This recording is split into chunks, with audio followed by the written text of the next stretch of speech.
Може, трохи пізно став її розуміти, і не часто дарував на день народження квіти. І були часи, коли я тижнями їй не дзвонив.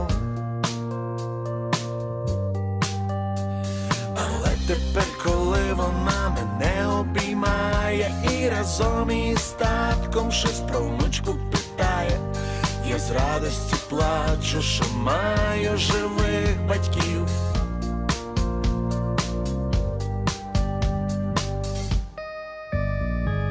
Мам, ти мене вибач, що я став дорослим, і вже минула 43-я осінь, як я побачив перший раз свій дім.